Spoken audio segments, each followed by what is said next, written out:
Welcome real talk with AK. మనం ఇప్పుడు త్రివిధ దళాలకు సంబంధించిన యోధుల ముందర ఉన్నాం. స్వాతంత్ర దినోత్సవం సందర్భంగా ఏర్పాటు చేస్తున్న ప్రత్యేక కార్యక్రమం. త్రివిధ దళాలంటే నేవీ, ఆర్మీ, ఎయిర్ ఫోర్స్, 3 విభాగాలు. ఒక్కో విభాగంలో చాలా రకాలు ఉంటాయి. ప్రతి దాంట్లో భిన్నమైన రకాలు ఉన్నట్టుగానే ఈ రంగంలో కూడా ఉంటాయి. కానీ చాలా మందికి ఈ 3 రంగాల పేర్లు మాత్రమే తెలుసు. ఒక్కో రంగంలో అంతర్గతంగా ఉండే పనులు, తీరుతెన్నులు చాలా వేరువేరుగా ఉంటాయి. వాటి పరిస్థితులు భిన్నంగా ఉంటాయి. చాలా మంది ఏమనుకుంటారు, ఆర్మీలో గానీ ఇంకేదైనా చేరుతున్నారంటే ఏం దిక్కు లేనివాడో, ఇంకే అవకాశం లేనివాడో ఆర్మీలో చేరుతున్నాడు అనే ఫీలింగ్ ఉంటుంది కొందరికి. ఆ ఫీలింగ్ మాత్రం సరైంది కాదు. ఆ విషయం అందరూ గుర్తించుకోవాల్సిన అవసరం ఉంది. దేశభక్తి ప్రధానం. దేశభక్తితోనే వివిధ రంగాలలో చేరేవారు ఉన్నారు. ఇక్కడ జీతభత్యాల కంటే దేశభక్తి ప్రధానంగా ఉంటుంది. జీతభత్యాలు ఇతర రంగాల్లో ఉన్నప్పుడు, లేదా వ్యాపార రంగంలో ప్లస్ టెక్నికల్ రంగంలో ఉన్నప్పుడు ఎక్కువ రావచ్చు. కానీ అక్కడ దేశభక్తి కానీ క్రమశిక్షణ విధానం కానీ అలవడదు. క్రమశిక్షణ అలవడాలంటే కొన్ని దేశాలలో ప్రతి వ్యక్తి 2 సంవత్సరాలు ఆర్మీలో పనిచేయాలి అనేది ఒక నిబంధన ఉంది. భారతదేశంలో లేదు. లేకున్నా మనం మనుగడ సాధిస్తున్నాం. ఆ మనుగడకు ఆర్మీ కానీ, నేవీ కానీ, ఎయిర్ ఫోర్స్ కానీ పనిచేసే వాళ్ళ క్రమశిక్షణ విధానానికి ఉండే తేడాను మనం గమనించాల్సిన అవసరం ఉంది. అలా గమనించినప్పుడే ప్రతి పౌరుడు, ప్రతి వ్యక్తి బాల్యం నుంచి వృద్ధాప్యం వరకు అందరూ ఒక పద్ధతితో మనుగడ సాగించే అవకాశం ఉంది. ఇప్పుడు మన ముందు ఈ త్రివిధ దళాలకు సంబంధించిన 11 మంది వ్యక్తులు ఉన్నారు. వారిని మీకు పరిచయం చేస్తాను. ఎక్స్ సార్జెంట్ కె నాగేశ్వరరావు గారు. నమస్కారం. నేను ఇండియన్ ఎయిర్ ఫోర్స్లో 1971లో చేరాను. 87 వరకు వర్క్ చేశాను. నేను మెయింటెనెన్స్ సైడ్ చేశా. సో మిగ్ 21, 23 ఎయిర్క్రాఫ్ట్లో 16 ఇయర్స్ వర్క్ చేశాం. వర్క్ చేసినప్పుడు మనకి ఏంటంటే అలవాటు అయింది, ఇక్కడి నుంచి మనకు అసలు విమానం చూడటమే కష్టమైన వాళ్ళే విమానం రిపేర్ చేసే స్టాటస్ తీసుకొస్తారు వాళ్ళు ట్రైనింగ్లో. మనకు అటువంటి ట్రైనింగ్ ఇస్తారు. టెక్నికల్ నాలెడ్జ్ బాగా ఇంప్రూవైజ్ చేసి మనకు అన్ని సబ్జెక్టులు బాగా తెలుసుకునేలాగా క్రమశిక్షణతో అన్ని పనులు ఎలా చేసుకోవాలి ఏంటి అనేది మామూలు మానవుడిని ఒక మంచి పౌరుడిగా తీర్చిదిద్దుతుంది ఆర్మ్డ్ ఫోర్సెస్ అంటే.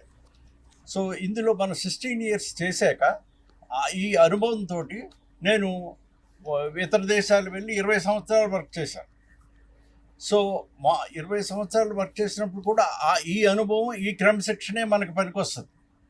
సో భారత పౌరుడిగా మనం ఎక్కడికి వెళ్ళినా, ఏ దేశం వెళ్ళినా, ఎక్కడికి వెళ్ళినా సరే ఒక డిసిప్లైన్డ్గా ఉండటం, మన దేశ ఔన్నత్యానికి చెడు పేరు రాకుండా మంచి ప్రవర్తనతో, సద్బుద్ధితో, క్రమశిక్షణతో వర్క్ చేస్తూ ఉండాలి. క్రమశిక్షణ అంటే ఎవరు ఏది చెప్పినా అది వినటం కాదు. ఒక డిసిప్లైన్డ్ లాఫుల్ కమాండ్నే ఒబే చేయాలి. అంతేగాని ఎవరో ఆయన చెప్పాడు రాయేమన్నాడు, దట్ ఈస్ నాట్ కరెక్ట్. ఒక లాఫుల్ కమాండ్ని ఒబే చేయటమే క్రమశిక్షణ. అది బయటికి వెళ్ళినాక, మేము డిఫెన్స్లో చేరినాక గ్రాడ్యుయేషన్ చేశాను. సో చాలామంది ఇండియన్ ఎయిర్ ఫోర్స్లో మా కొలీగ్స్ చాలామంది హైయర్ ఎడ్యుకేషన్కి వెళ్ళి మంచి మంచి బీటెక్, ఎంటెక్లు చేసి ఐఈఎస్లు అయ్యి అలా అయిన వాళ్ళు ఉన్నారు. అంటే మనకు అభివృద్ధి చెందడానికి సో మెనీ ఛాన్సెస్ ఉంటాయన్నమాట. మనం చదువుకోవచ్చు, ప్రైవేట్ డ్యూటీ అయిన తర్వాత మనం చదువుకుని అభివృద్ధి చెందవచ్చు. మన యొక్క ఇంటెలిజెన్స్ని బట్టి కాంపిటేటివ్ ఎగ్జామ్స్కి అపీర్ అయ్యి అలా చేసి మన కరెక్ట్ అయిన పోస్ట్కి వెళ్ళొచ్చు. నేను బేసిక్గా మిలిటరీ మాధవరం, వెస్ట్ గోదావరి జిల్లాలో అక్కడ పుట్టాను. అక్కడ మా ఊళ్ళో ప్రతి విలేజ్లోనూ ప్రతి ఇంటికి ఒక పౌరుడు కంపల్సరీ మిలిటరీలో ఉంటాడు. ఒకటి కాదు, 2, 3 ఉంటారు. మా ఊళ్ళో బ్రిటిష్ వాళ్ళు కట్టిన first and second world war monuments ఉన్నాయి. అండ్ ఆజాద్ హింద్ ఫౌజీ సోల్జర్స్ కూడా ఉన్నారు. సో అంత ఫ్లీట్ ఉన్న ఒక గ్రామం ఓన్లీ ఈ మిలిటరీ మాధవరం. దానికి మిలిటరీ మాధవరం అన్న పేరు వచ్చిందే దాని గురించి అన్నమాట. సో అక్కడ ఎవరు మిలిటరీకి వెళ్ళటానికి భయపడరు. ఎయిర్ ఫోర్స్కి కానీ దేనికైనా, ఈ డిఫెన్స్లో దేనికైనా వెళ్ళటానికి ముందంజ ఉంటారు. చదువుకున్న వాళ్ళు కూడా వెళ్తారు. ఇంజనీరింగ్ చేసి, డాక్టర్ చేసి, ఏ వృత్తి నీ చదువుని బట్టి నీ హోదా దొరుకుతుంది. అంతేగాని ఏదో చదువు రానోడు, ఉద్యోగం రానోడు కాదు. మీ చదువుకున్న స్తోమతను బట్టి, నీ నాలెడ్జ్ని బట్టి you will get better post అన్నమాట. అందుకని డిఫెన్స్లోకి వెళ్ళి మంచి పౌరుడిగా అయ్యి నాలెడ్జ్ని పెంచుకుని మన దేశ ఔన్నత్యాన్ని పెంచాలని మీ అందరికీ విన్నవించుకుంటున్నాను. ఈ మన భారత స్వాతంత్ర దినోత్సవంలో మీరందరూ దీన్ని అనుసరిస్తారని భావిస్తున్నాను.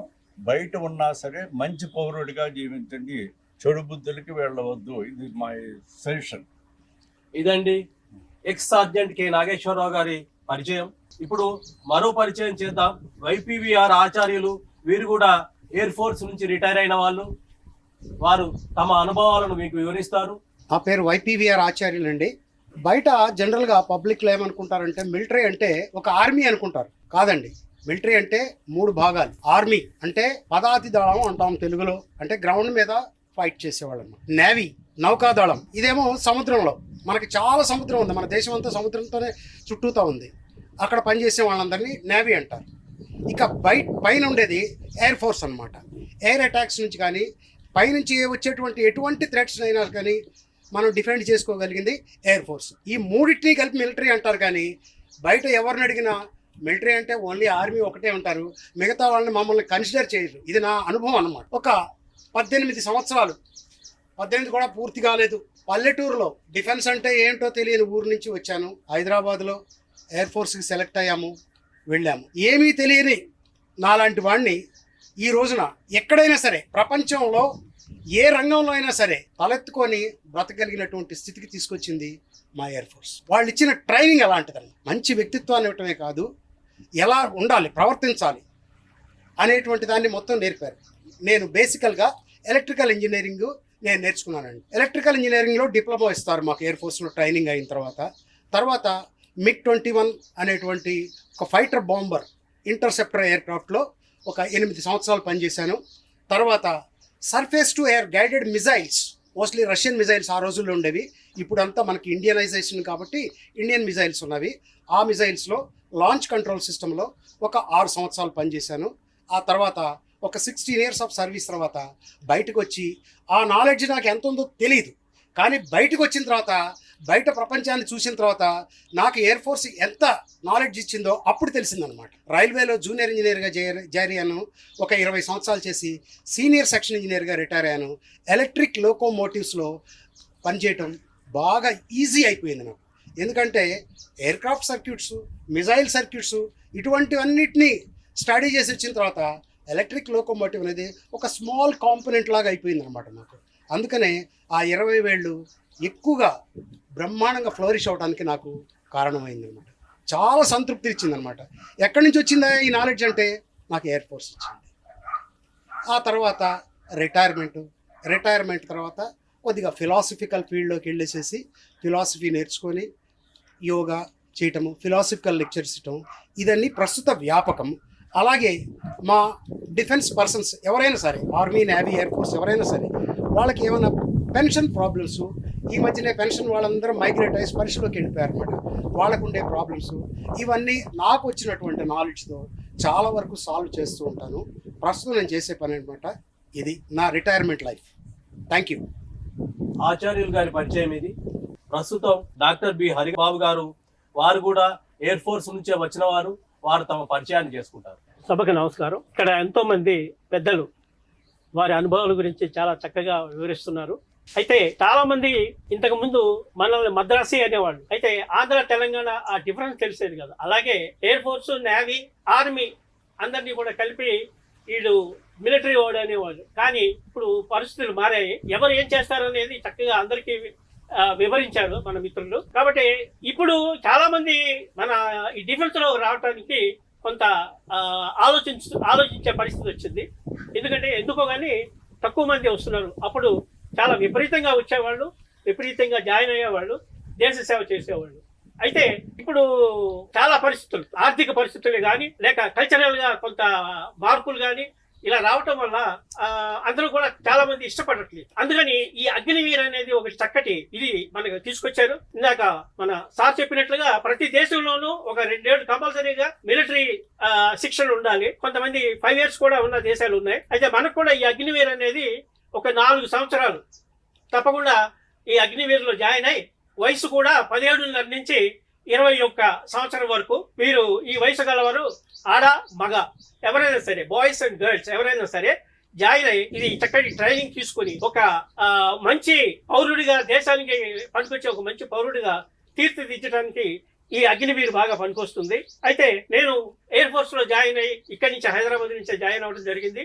తర్వాత తామ్రంలో ట్రైనింగ్ అయిపోయింది, మద్రాస్ చెన్నైలో ట్రైనింగ్ అయిపోయాక 4BRD కాన్పూర్ వేశారు నన్ను. కాన్పూర్ లో నేను ఒక చక్కటి సీక్రెట్ ప్రాజెక్ట్ లో పనిచేయడం జరిగింది. That is bamboo tile unit modification. దీని గురించి ఒక నిమిషం చెప్పాల్సి ఉంటుంది. మనం ఇంత క్రితం బాంబు డ్రాప్ చేసినప్పుడు ఆ డేంజర్ జోన్ లో ఉన్న ఎయిర్ క్రాఫ్ట్, డ్రాప్ చేసిన ఎయిర్ క్రాఫ్ట్ అది కూడా ఎఫెక్ట్ అయ్యే పరిస్థితులు ఉండేవి. అలా కాకుండా ఆ డేంజర్ జోన్ నుంచి మన ఎయిర్ క్రాఫ్ట్ బయటికి వెళ్ళడానికి అని చెప్పి దీంట్లో ఒక డిలేయింగ్ ఆర్మ్ అని మేము మాడిఫై చేసి దాంట్లో పెట్టడం వల్ల 10 సెకండ్ల 5 సెకండ్ల 15 సెకండ్ల మనం సెట్ చేసుకుని బాంబు డ్రాప్ అయిన తర్వాత మన ఎయిర్ క్రాఫ్ట్ ఆ డేంజర్ జోన్ నుంచి బయటికి వెళ్ళిన తర్వాత అప్పుడు అది ఎక్స్ప్లోర్ అయ్యేది అనమాట. అలా ఒకటి. తర్వాత దానికి ప్యారాచూట్లు కూడా మన నవార్బద్దులు లాంటి ప్యారాచూట్స్ 4 పెటల్స్ ఓపెన్ అవుతాయి. దానివల్ల ఏంటంటే hitting the target, pin point target ని హిట్ చేయడానికి అది బాగా సహకరించేది. సో ఈ ప్రాజెక్ట్ లో నేను చేయటం అనేది దగ్గర 8 సంవత్సరాలు చేశాను. కమాండేషన్ కూడా నన్ను రికమెండ్ చేశారు. అయితే నాకన్నా సీనియర్స్ ఉండటం వల్ల నాకు అది రాలేదు. తర్వాత చీఫ్ టెక్నికల్ ఆఫీసర్ పిలిచి, బాబు నీకేం చేయాలి మేము చెప్పు, నువ్వు 8 సంవత్సరాలు చాలా మంచి సర్వీస్ చేసావు ఈ ప్రాజెక్ట్ లో అని అంటే, నేను హైదరాబాద్ ట్రాన్స్ఫర్ ఇవ్వండి సార్ నాకు అంటే, అలా కాదు నువ్వు ముందుగా 2 సంవత్సరాలు ఒక హార్డ్ లివింగ్ ఏరియా బాగ్డోరాకి పంపిస్తావు, అక్కడ ఉండి 2 సంవత్సరాలు అయ్యాక నువ్వు హైదరాబాద్ వెళ్ళు కానీ అని ప్రామిస్ చేశారు. అలాగే నేను హకీంపేట రావడం జరిగింది. హకీంపేటలో కూడా నేను 5 years ఉంటాం. చాలా చక్కగా ఈ హకీంపేటలో వాతావరణం, ఫ్రెండ్స్ ఇదంతా కూడా చాలా బాగా ఉంటుంది.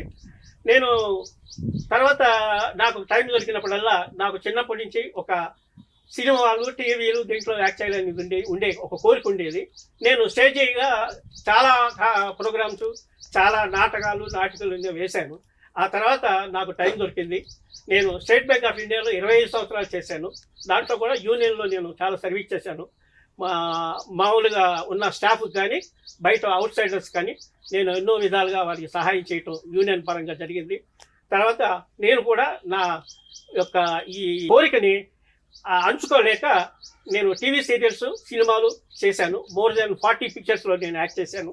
22 సీరియల్స్లో నేను చేశాను. నాకు మెయిన్గా ఏంటంటే స్వాతి చినుకులు మూర్తి గారు అనే పేరు. నేను స్వాతి చినుకుల్లో 150-200 ఎపిసోడ్లలో పనిచేయడం జరిగింది. తర్వాత నేను ప్రస్తుతం ఒక ఆదర్శ వెల్ఫేర్ అసోసియేషన్కి ప్రెసిడెంట్గా, నేను అంతకుముందు 25 సంవత్సరాలు నేను జనరల్ సెక్రటరీగా, అలాగే వైస్ ప్రెసిడెంట్గా, దెన్ 4 ఏళ్ల నుంచి నేను ప్రెసిడెంట్గా ఏకగ్రీవంగా ఎన్నుకవుతూ నా కాలనీస్ 4 కాలనీస్ ఉంటే వాటికి కాలనీకి డెవలప్మెంట్కి నేను ఒక మంచి ఇన్స్ట్రుమెంట్లుగా మారి నేను ప్రస్తుతం సేవ చేస్తున్నాను. ఇది మీ అందరికీ ఎందుకు చెప్తున్నానంటే డిసిప్లైన్, మెయిన్ ఈజ్ డిసిప్లైన్ అనేది. నేను 15 ఏళ్ళు ఎయిర్ ఫోర్స్లో ఉన్నా కానీ ఎప్పుడు తాగటం కానీ, సిగరెట్ తాగటం కానీ అలాంటి అలవాట్లు లేవు. నేను ఆ స్ఫూర్తితోనే నేను MA PGD HR చేశాను. తర్వాత నేను చేసిన ఒక థియరీని గుర్తించి నాకు PhD ఇవ్వటం కూడా జరిగింది. అమెరికా సెంట్రల్ యూనివర్సిటీ నుంచి, స్వాహిలి యూనివర్సిటీ నుంచి నాకు మన ఆంధ్ర యూనివర్సిటీ ఆయన వైస్ ఛాన్సలర్ గారు రెడ్డి గారి దగ్గర నుంచి చేతుల మీదుగా నేను PhD డిగ్రీ 29 ఫిబ్రవరి 2020లో తీసుకోవడం జరిగింది. ఇదంతా ఎందుకు చెప్తున్నానంటే this is all counts discipline. ఆ డిసిప్లిన్ అనేది మనిషికి ఉన్నప్పుడు ఏదైనా సాధించగలడు. నేను కూడా అంటే నాకు చాలా సాటిస్ఫాక్షన్ ఉన్న నా జీవితం. నాకు ఇప్పుడు ప్రస్తుతం నేను ఇక్కడే అల్వాల్లో ఉంటున్నాను. నా ఫ్యామిలీ కానీ అంతా కూడాను వాళ్ళకు కూడా ఈ డిసిప్లిన్ అవ్వటం వల్ల నేను కూడా చాలా చాలా హ్యాపీగా ఉన్నాను. I'm very much thankful to God and defence and bank దయవల్ల నేను ఒక ఇల్లు కూడా కట్టుకున్నాను. స్టేట్ బ్యాంక్లో పనిచేసి 25 ఏళ్ళు. అలాగే నేను చదువుకున్నాను. అలాగే డిఫెన్స్లో నేను చాలా డిసిప్లిన్ నేర్చుకుని అది ఇంప్లిమెంట్ చేయడానికి నాకు మంచి సదవకాశం దొరికింది. ఇప్పుడు అందరితో, అటు పొలిటీషియన్స్ లీడర్స్తో కానీ, ఇటు GHMC, ఇరిగేషను, యాటమాలజీ ఈ డిపార్ట్మెంట్లు అందరితో కూడా నేను మంచి సఖ్యతగా ఉండి కాలనీకి కావాల్సినవన్నీ కూడా నేను సమకూర్చడానికి నా సాయశక్తిలో పనిచేశాను, చేస్తున్నాను. Thank you sir. ఇదండి డాక్టర్ హరిబాబు గారి పరిచయం. ఇప్పుడు MN రాజు సాగర్ గారు ఇండియన్ ఎయిర్ ఫోర్స్లో పనిచేసి వచ్చారు. వారు కూడా తమ జీవితానుభవాలతో పాటు తమ ఉద్యోగరీత్యా చేసిన అనుభవాల్ని మన ముందు వివరిస్తారు. టీవీ వారికి నమస్కారం. నా పేరు MN రాజు. నేను ఇండియన్ ఎయిర్ ఫోర్స్లో 16 సంవత్సరాలు పనిచేశాను. మిగ్ ఎయిర్క్రాఫ్ట్, ఇష్ట్రా ఎయిర్క్రాఫ్ట్లో పనిచేశాను. ఆ తర్వాత బయట నేషనల్ ఇన్సూరెన్స్ కంపెనీలో 24 ఇయర్స్ పనిచేసి ఎయిర్ ఫోర్స్ డిసిప్లిన్, పంక్చువాలిటీ ఈ ట్రైనింగ్ల వల్ల మా జీవితాలు ఎంతో బాగుపడినాయి. ఆ స్ఫూర్తితోనే మేము ఆ రోజున ఏ కష్ట సుఖాలు ఎదుర్కోవడానికి రెడీగా ఉన్నాము. మేము మెంటల్లీ, ఫిజికల్లీ బాగా ట్రైనింగ్ ఇస్తుంది ఎయిర్ ఫోర్స్. ఈ అవకాశం కల్పించిన మీ అందరికీ నమస్కారం, ధన్యవాదాలు. రాజు సాగర్ గారు ఎయిర్ ఫోర్స్ లో పనిచేసిన తర్వాత నేషనల్ ఇన్సూరెన్స్ కంపెనీలో ఉద్యోగం చేశారు. తర్వాత వారు ఎన్నో డిఫెన్స్ సర్వీసెస్ సంబంధించి సేవలు అందించారు. వారి పరిచయం మనకు స్ఫూర్తిదాయకం.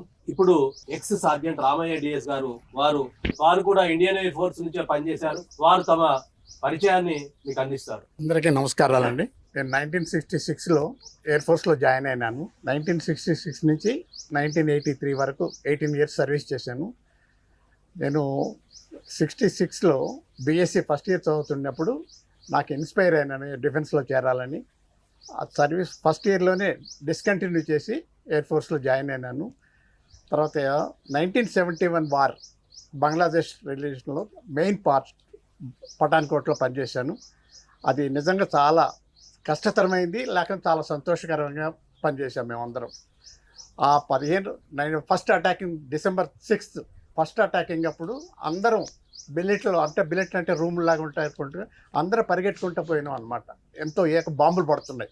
4 ఎయిర్క్రాఫ్ట్లు వచ్చినాయి పటాన్కోట్ రావల్పిండి నుంచి బాంబ్ అటాకింగ్. కానీ మా ఎయిర్ఫీల్డ్ మీద ఒక్క బాంబు కూడా పడలేదు. అన్ని సివిల్ ఏరియాల్లో బాంబింగ్ చేశారు వాళ్ళు. కానీ విత్ ఆల్ దిస్ ఆ రోజు నుంచి ఆ 10-15 డేస్ చాలా కష్టపడి పనిచేసాం. కానీ అది నిజంగా చాలా గ్రేట్.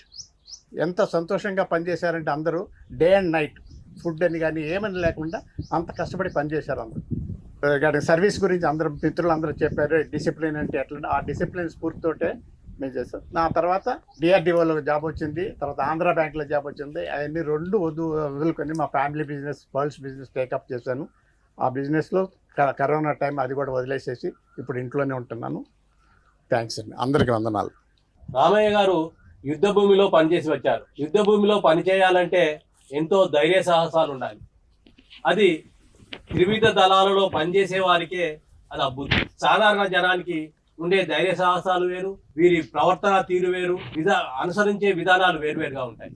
కానీ త్రివిధ దళాలలో ఏ రంగంలో పనిచేసినా వారు క్రమశిక్షణతో ఉండడం వల్ల, క్రమశిక్షణకు మారుపేరుగా నిలవడం వల్ల వారు చేసే ప్రతి పనికి ఒక పద్ధతి, ఒక విధానం అనుసరిస్తూ అవలంబిస్తుంటారు.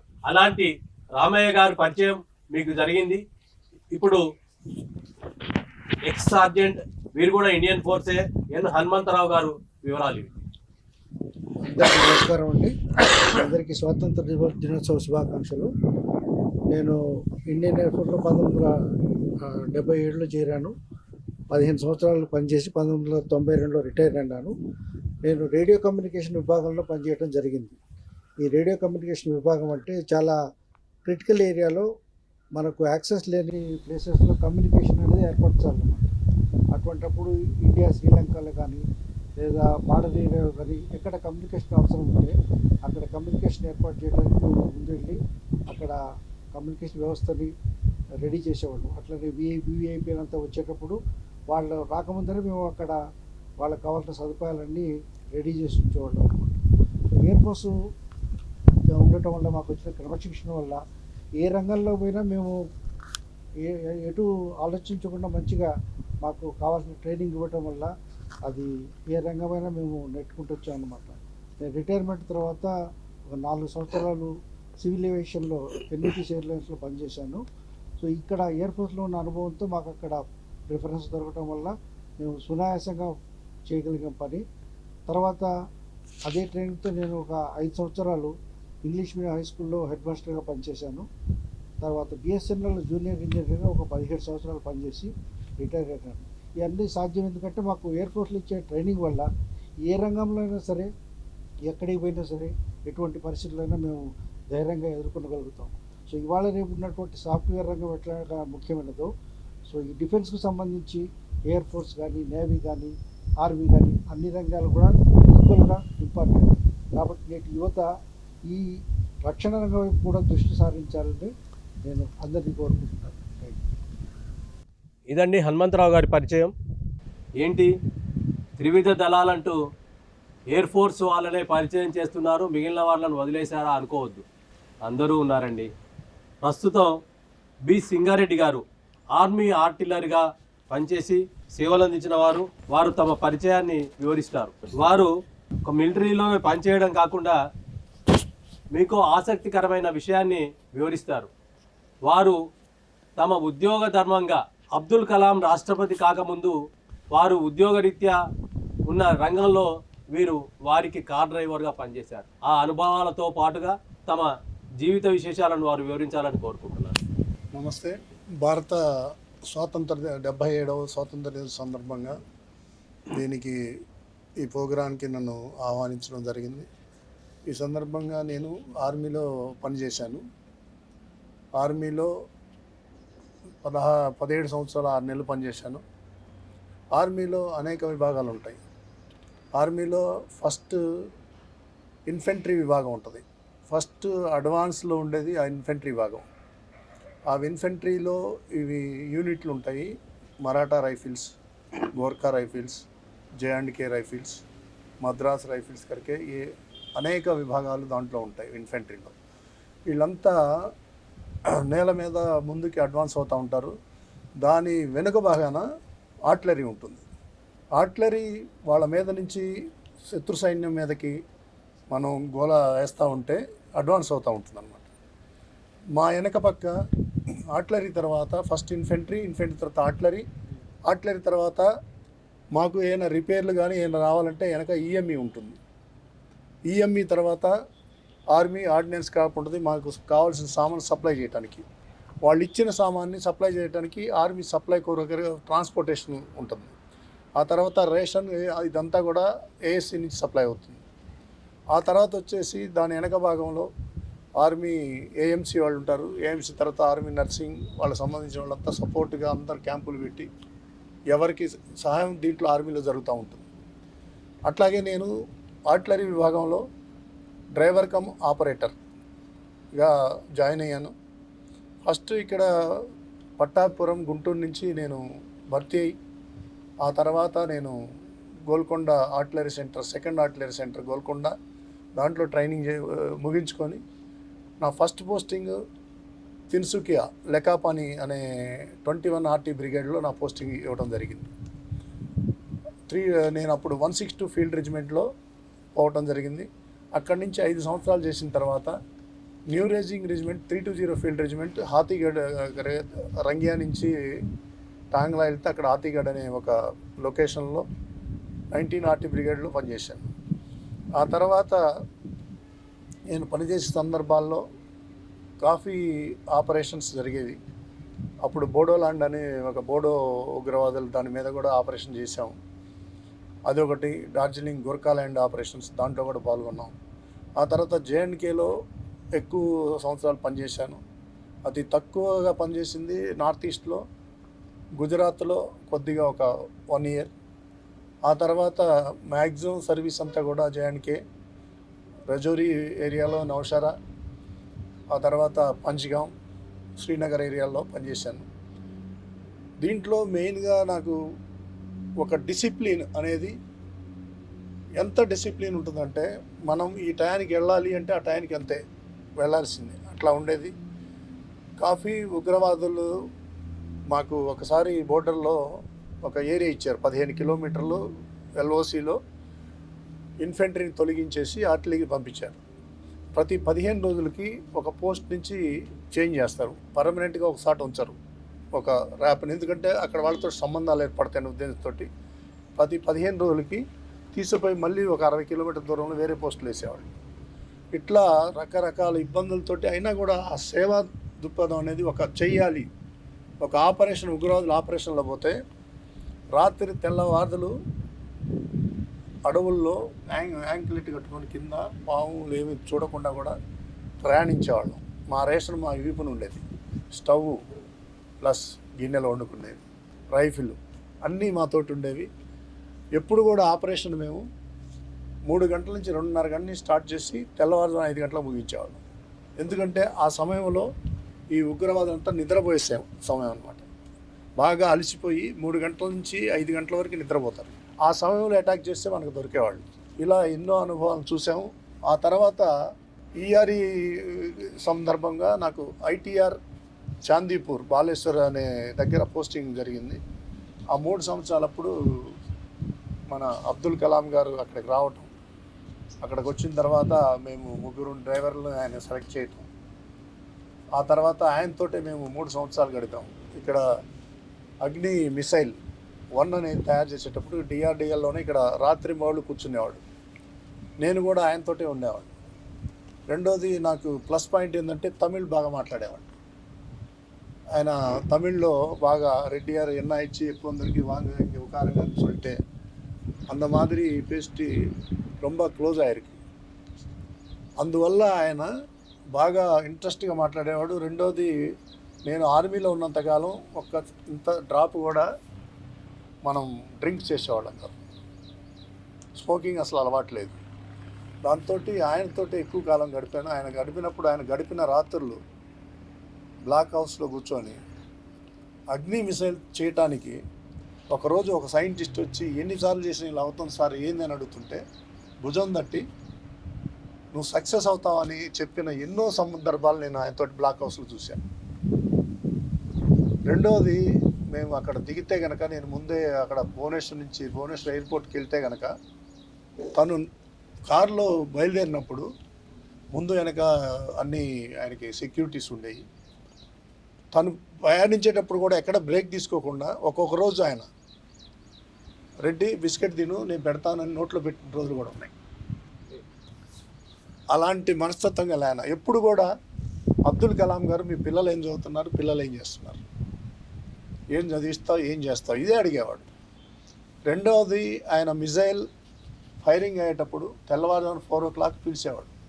పిలిచి ఆయన వినాయకుడి ఫోటో తీసుకొని ఒక దండ తీసుకొని పోయి అక్కడ కట్టి 2 గంటల సేపు పూజ చేసేవాడు ఆయన. ఆ తర్వాత మళ్ళీ రెడీ వచ్చేవాడు. ఎంత భక్తి అంటే ఆయన కాణిపాక వినాయకుడి మీద అంత భక్తి ఆయనకి. ఆయనతోటి ఎన్నో రకాలుగా ఆయన ఇంటికి పోతే ఒకసారి ఆ ఇల్లు ఎంత చిన్నదంటే రామేశ్వరంలో చాలా చిన్నది. వీళ్ళ చుట్టుపక్కలంతా బ్రాహ్మిన్స్. ఇప్పుడు కూడా ఆ ఇల్లు అట్లే ఉంది. ఆయన ఎప్పుడు కూడా ఇల్లు కానీ మాతో షేర్ చేసేటప్పుడు ఆయన వచ్చిన దాంట్లో 200 మంది పిల్లలకి ఎడ్యుకేషన్ చెప్పించారు. వాళ్ళంతా ఈరోజు పెద్ద పెద్ద సైంటిస్టులు గాను పెద్ద దీంట్లో చాలా పెద్ద ఎత్తులో ఉండేవారు. అయితే రాష్ట్రపతి అయిన తర్వాత నేను ఒకసారి మెసేజ్ పెట్టాను, నేను రాలేను స్వామి అని అంటే, నువ్వు ఎప్పుడైనా ఇటు వచ్చినప్పుడు రాష్ట్రపతి భవన్కి అని చెప్పాడు. నాతోటి పనిచేసిన కేరళకు సంబంధించిన నాయర్ అనే ఒక డ్రైవరు, దేవా అని తమిళనాడు ఒక డ్రైవర్, వాళ్ళిద్దరు పోయి రాష్ట్రపతి భవన్లో ఆయన సేవలు చేశారు లాస్ట్ వరకు. నేను అప్పుడు ఈ సీడ్ ఇండస్ట్రీలో సీడ్ కంపెనీ ఒకటి పెట్టి దాని మీద మార్కెటింగ్ బిజీలో పంజాబ్ పోయేటప్పుడు రాష్ట్రపతి భవన్కి వెళ్ళి ఆయన కలిసి ఒకరోజు నైట్ అక్కడ వండి అంత గౌరవంగా చూసేవాడు అనమాట. ఎవరైనా పోయినా కూడా గుర్తు అంత మెమరీ పవర్ ఉండేది. బిఎస్ రెడ్డి కదా వచ్చిందని అడిగాడు, అవునని చెప్పి మాట్లాడి ఆ తర్వాత ప్రతిదీ కూడా ఆయన దేశం కోసం ప్రతి పని, పిల్లల్ని ఏం చేస్తున్నారు ప్రతి వాళ్ళని అడిగేవాడు, ఇది చేయాలి, ఇంత గైడెన్స్ చేసేవాడు. అలాంటి ఆయన దగ్గర నేను పనిచేయటం వల్ల నాకు ఎంత డిసిప్లిన్ అంటే నా పిల్లలు కానీ నా వాళ్ళు కానీ ఎంత డిసిప్లిన్గా ఆ ఆర్మీ అనేది నాకు ఏం నేర్పిందంటే, మనం ఈ పని చేయాలంటే ఏం చేయాలి ప్రతిదీ కూడా ఆలోచనతోటే. నేను హిరణ్య agri genetic seeds private limited అని రైతులకు విత్తనాలు సప్లై చేయటం, మార్కెటింగ్, దాన్ని ప్రొడక్షన్ చేయటం, మేల్ ఫీమేల్ ఇచ్చి ప్రొడక్షన్ చేయించడం, దాన్ని బైబ్యాక్ రైతుల దగ్గర తీసుకొని దాని క్వాలిటీ చెక్ చేసి దాన్ని మళ్ళీ ప్యాకింగ్ చేసి మార్కెట్కి పంపించడం. ఇప్పుడు మనం ఎంపీ, మధ్యప్రదేశ్, ఉత్తరప్రదేశ్, హర్యానా, రాజస్థాన్, బీహార్ ఈ రాష్ట్రాల్లో పనిచేస్తూ ఉన్నాం. ఛత్తీస్గఢ్, జార్ఖండ్లో కూడా పనిచేస్తున్నాం. మనం మేజర్గా మొక్కజొన్న, వరి, కూరగాయల విత్తనాలు అన్నీ మార్కెట్లో సప్లై చేస్తాం. ఇది డిస్ట్రిబ్యూటర్లు అపాయింట్మెంట్ చేస్తాం. మార్కెటింగ్ స్టాఫ్ ఉంటుంది, ప్రొడక్షన్ స్టాఫ్ ఉంటుంది. ప్రొడక్షన్ మన ఆంధ్రప్రదేశ్, కర్ణాటకలో ప్రొడక్షన్ అవుతుంది. వీటిని క్వాలిటీ చెక్ చేసి మనం ఇవన్నీ చేయడానికి కారణం ఓన్లీ ఆర్మీ మనకు నేర్పిన ఒక డిసిప్లిన్. దానితోటే మనం ముందుకు వెళ్ళడం వల్ల మన ఒక గ్రోత్ పెరిగింది. ఈరోజు మన కంపెనీలో దాదాపు మార్కెటింగ్లో 30 మంది పనిచేస్తున్నారు, ప్రొడక్షన్లో 15 మంది పనిచేస్తున్నారు. దీన్ని నాకు ఇదంతా ఇంత రావటానికి కూడా జై కిసాన్ జై జవాన్ అనే నిదానంతో క్వాలిటీ సీడ్ రైతు నవ్వుతూ మన పంటను వేస్తే లాభాలు సంపాదిస్తే ఆ కంపెనీ గ్రోత్ ఎప్పుడూ ముందుకుంటుంది. అలాగే మనం పనిచేస్తూ జై కిసాన్ జై జవాన్ అనే నిదానంతో ముందుకెళ్ళాం. సక్సెస్ఫుల్గా ముందుకు నడుస్తున్నాం. ఇప్పుడు 10 కోట్ల టర్న్ ఓవర్ అయింది. నెక్స్ట్కి ఇంకా ముందుకెళ్తుందని ఆశిస్తున్నాం. జై హింద్. జై జవాన్ జై కిసాన్. ఈ నినాదం భారతదేశానికి ఎంతో స్ఫూర్తినిచ్చింది. ఒక ప్రధాని ఇచ్చిన పిలుపు ఎందరికో ఆదర్శంగా నిలిచింది. సింగారెడ్డి గారికి కూడా అదే ఆదర్శంగా నిలవడం ఎంతో ఆనందదాయకం. ఇప్పుడు ఎస్ చంద్రశేఖర్ రావు గారు, వీరు కూడా ఇండియన్ ఎయిర్ ఫోర్స్లోంచే వచ్చారు. వారు తమ వివరాలను అందిస్తారని కోరుకుంటున్నారు. నా పేరు చంద్రశేఖరరావు. నేను చాలా కొద్ది కాలం ఎయిర్ ఫోర్స్లో ఉండటం జరిగింది. ఏ డిఫెన్స్లో అయినా సరే మొట్టమొదటిగా వాళ్ళు ఇచ్చిన బేసిక్ ట్రైనింగ్ ఏదైతే ఉంటుందో అది యువతకి ఎంతో ఉపయోగంగా ఉంటుంది. ఈరోజు మనం బీటెక్ కానీ డిప్లొమా కానీ మన డబ్బులతో ఖర్చు పెట్టి చేరి నేర్చుకునేది ఏదైతే ఉందో అదంతా కూడా మనం ఈ డిఫెన్స్లో చేరి దానిలోనే నేర్చుకోవచ్చు. అలానే ఇప్పుడు కేంద్ర ప్రభుత్వం ప్రవేశపెట్టిన అగ్నివీర్ పథకంలో కూడాను యువతకు అంతే ఉపయోగంగా ఉంటుంది. మనకిప్పుడు పిఎన్ రావు గారు తమ వివరాలను అందిస్తారు. వీరు నేవీలో పనిచేసి వచ్చారు. నేవీ నుంచి వచ్చిన కొద్ది మందిలో మనకిప్పుడు మన ప్రత్యక్ష తన అనుభవాల్ని, అంటే ఎయిర్ ఫోర్స్ అనుభవాల్ని మిత్రులు వివరించారు, ఆర్మీ అనుభవాల్ని వివరించారు. నేవీ అనుభవాలు చాలా విభిన్నంగా ఉంటాయి. ఇది మొత్తం సముద్రంలోనే, ఎటు చూసినా సముద్రమే. అల్లకల్లోలం, ఒక్కోసారి తుఫాన్లు వస్తే అల్లకల్లోలమైన పరిస్థితులు ఉంటాయి. ఏ నావ మునిగిపోద్దో ఏది తేలుద్దో చెప్పలేని పరిస్థితి. ఒడ్డుకు చేరేదాకా జీవితం చెప్పలేం. కొన్ని రోజుల పాటు, కొన్ని నెలల పాటు కూడా ఒకేసారి నేవీలో ఉన్న వాళ్ళు పడవల్లోనే గడపాల్సి వస్తుంది. వారు తమ వివరాలను అందిస్తారు. నమస్కారం, నా పేరు నారాయణరావు. నేను 79లో నేవీలో చేరాను. కాలేజీలో ఉండగానే 5th ఇయర్ ఆఫ్ ఇంజనీరింగ్లో సెలెక్షన్ అయింది. దీన్ని యూనివర్సిటీ ఎంట్రీ స్కీమ్ అంటారు. డిఫెన్స్ ఫోర్సెస్, లైక్ మన మిత్రులు చెప్పినట్టు ఆర్మ్డ్ ఫోర్సెస్ ఏ దళంలోనైనా చేరాలంటే ఒక ఇన్స్పిరేషన్ అనేది మనిషిని డ్రైవ్ చేస్తుంది. ఆ ఇన్స్పిరేషన్ వేరే వేరే రీజన్స్ వల్ల కావచ్చు. ఒకటి, యూనిఫామ్లో ఉన్న సైనికుల్ని చూడటం వల్ల, వాళ్ళు చేసేటువంటి యాక్టివిటీస్ వల్ల. ఇంకోటి జీతాలు, ఇంకోటి ఆపర్చునిటీ. కొంతమందికి 10+2 అవ్వగానే రాబడి కావాలి, ఫైనాన్స్ కావాలి. కొంతమందికి డిగ్రీ అవ్వగానే ఫైనాన్స్ కావాలి. ఎక్కువ కాలం వాళ్ళకి వేచి ఉండటానికి వాళ్ళకి పరిస్థితులు అనుకూలించవు. వాళ్ళకి వెంటనే సంపాదించాలి వాళ్ళకి. అట్లాగే నా విషయంలో, నేను స్కూళ్ళల్లో ఉన్నప్పుడు మా ఫాదర్ ఎయిర్ ఫోర్స్లో ఉండేవాళ్ళు. ఆయన సార్జెంట్గా ఉండేవాళ్ళు అప్పుడు తాంబరంలో. నేను 1-2 అకేషన్స్లో ఒక పాసింగ్ అవుట్ పెరేడ్, వాళ్ళ ట్రైనింగ్ అయిపోయిన తర్వాత ప్రతి అకేషన్లో ఒక పాసింగ్ అవుట్ పెరేడ్ అవుతుంది. అక్కడ అటెండ్ అయ్యాను. ఫ్యామిలీతో పాటు అటెండ్ అవ్వచ్చు అది, యాజ్ స్పెక్టేటర్స్. అది అటెండ్ అయినప్పుడు అది నేను ఫస్ట్ ఆఫ్ ఆల్ మా ఫాదర్ బ్యాక్గ్రౌండ్ ఆల్రెడీ ఎయిర్ ఫోర్స్లో ఉన్నట్టు నాకు తెలుసు. అయినా కానీ వాళ్ళ యాక్టివిటీ, ఆ పెరేడ్లో వాళ్ళు చేసిన విధానం కానీ, ఒక్క కూడా మిస్టేక్ లేకుండా, ఇంతమంది గ్రూప్లో ఒక చిన్న మిస్టేక్ కూడా లేకుండా అంత మంచిగా చేసిన తర్వాత that was my first inspiration అనమాట. How can they do it అని. It's all it's that inculcated discipline అనమాట. డిసిప్లిన్ మూలంగానే వాళ్ళు అలా చేయగలుగుతారు, లేకపోతే చేయలేరు. ఎందుకంటే there will be a command చేస్తారు, కమాండ్ ఫాలో అవుతారు. But ultimately what is counted is togetherness and discipline. So that is one thing. Second is what inspired me was the uniform of an Air Force police. These two are the things నాకు బాగా నచ్చినాయి. అప్పటి నుంచే నాకు ఇక ఈ అయిపోగానే, ఇప్పుడు 10th వచ్చేసాం ఆల్రెడీ అయిపోగానే నాకు కూడా, ఎందుకంటే ఇంకొకటి చెప్పాల్సింది ఏంటంటే మా ఫాదర్ వాళ్ళ 4 బ్రదర్స్లో 3 ఎయిర్ ఫోర్స్. సో అలాగే నాకు మనం కూడా ఇన్స్పిరేషన్ చేరాల్సి వస్తుంది. ఎందుకంటే కుటుంబ పరిస్థితులు సేమ్ అవే ఉన్నాయి. ఎంత తొందరగా అయితే అంత తొందరగా చేరాలి. సో ఆ ఉద్దేశంతో నేను మనసులో పెట్టుకుని అట్లా పెట్టాను. ఆ తర్వాత మా 10th అయిపోయిన తర్వాత అప్పుడు 1-2 సార్లు నేను వేరే రకాల కమిషన్స్ ఎగ్జామ్స్ ఉంటాయి. ఎన్డిఏ అని, లేకపోతే ఇంకా అదర్ సర్వీసెస్లో అయితే ఆర్మ్డ్ ఫోర్సెస్ మెడికల్ కాలేజ్ కానీ, లేకపోతే ఐఎంఏ కానీ, ఇలాంటివన్నీ కమిషన్ సర్వీసెస్ పోవడానికి ముందు ట్రై చేసుకున్నాను. ఆ తర్వాత అది అవ్వలేదు. ఇంత లోపల నాకు ఇంజనీరింగ్ అయిపోయింది. ఇంజనీరింగ్ అయిపోతే 4th ఇయర్లో ఉండగా ఈ university entry scheme of the navy అన్నది వచ్చి కాలేజీకి వచ్చి సెలెక్ట్ చేశారు. సో అప్పుడు కాలేజీలో సెలెక్ట్ అయిన తర్వాత what they give stipend in the final year. Final year మొత్తం ఒక స్ట్రైపండ్ అనేది వస్తుంది. ఫైనల్ ఇయర్ అయిపోగానే ఆ రోజుల్లో నేవల్ అకాడమీ కొచ్చిన్లో ఉండేది, అక్కడికి వెళ్ళి రిపోర్ట్ చేయాలి, ట్రైనింగ్ మొదలవుతుంది. సో ఇంకా మనం నెక్స్ట్ భాగంలో మాట్లాడినప్పుడు అసలు ఇన్స్పిరేషన్ యూత్ అర్థం చేసుకోవాల్సింది ఏంటి ఎట్లా ఇన్స్పైర్ అవ్వాలి. ఒకళ్ళు ఇన్స్పైర్ చేస్తేనే వాళ్ళు ఇన్స్పైర్ అవుతారని కాదు, how they should get self inspired by. అంటే చాలా విషయాలు చూసిన తర్వాత, చాలా సినిమాలు చూస్తూ ఉంటాం, కార్గిల్ సినిమా చూసాం, గాజీ సినిమా చూసాం, ఇవన్నీ చూసిన తర్వాత వాళ్ళకి ఎట్లాంటి ఇన్స్పిరేషన్, ఎంత డెడికేషన్ ఉంటే కానీ అలాంటి అచీవ్మెంట్స్ వాళ్ళు చేయలేరు. It's not possible. So service is totally a different career అని చెప్పాలి. And it is very prestigious career. Indian armed forces గురించి చెప్తున్నాను, ఆల్ 3 సర్వీసెస్. ఆ తర్వాత నేను జాయిన్ అవ్వటమే. ఇంకొకటి ఏంటంటే, ఇందాక మీకు డబ్బు అని చెప్పాను. ఫస్ట్ ఆఫ్ ఆల్ చేరడం ఎంత తొందరగా అయితే అంత తొందరగా. 2 డబ్బు. ఆ రోజుల్లో నాకు లోనావ్లాలో ట్రైనింగ్ అవుతున్నప్పుడు ఒక పర్టికులర్ ఇండియన్ నేవీ నుంచే సబ్మరైన్ బ్రాంచ్ అంటారు దాన్ని. ఆ సబ్మరైన్ బ్రాంచ్ వాళ్ళు శివాజీలో ఇంజనీరింగ్ కాలేజీకి, మా నేవల్ ఇంజనీరింగ్ కాలేజీకి వచ్చి ఆప్షన్స్ అడిగారు. సబ్మరైన్ ఆర్మీలో జాయిన్ అవుతారా, సబ్మరైన్లో చదువుతారంటే ఏంటి ప్రయోజనం, సబ్మరైన్లో చేరాలి, మీకు 900 రూపాయలు ఎక్కువ వస్తుంది. That itself was a big boon for me. ఎందుకంటే 900 rupees in 79 on 80 after joining Navy itself is like money. I want money. Career is one and you want money also along with that. So దానికోసం నేను submarine ఆర్మ్లో చేరాను. Submarine ఆర్మ్లో training అయిపోయిన తర్వాత దానిలో నేను basically నాది technical qualification BTech కాబట్టి engineer ఆఫీసర్గా పనిచేశాను. దాంట్లో సబ్మరైన్స్లో 2 రకాల రష్యన్ ఆరిజిన్ సబ్మరైన్స్లో పనిచేశాను.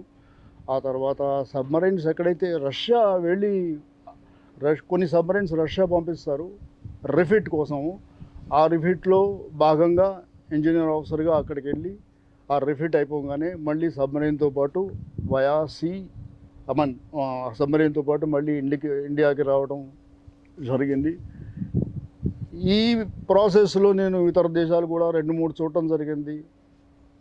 మాల్దీవ్స్, సింగపూర్ ఇట్లాంటివి. రష్యాలో ఒక 8 months అట్లా ఉన్నాను.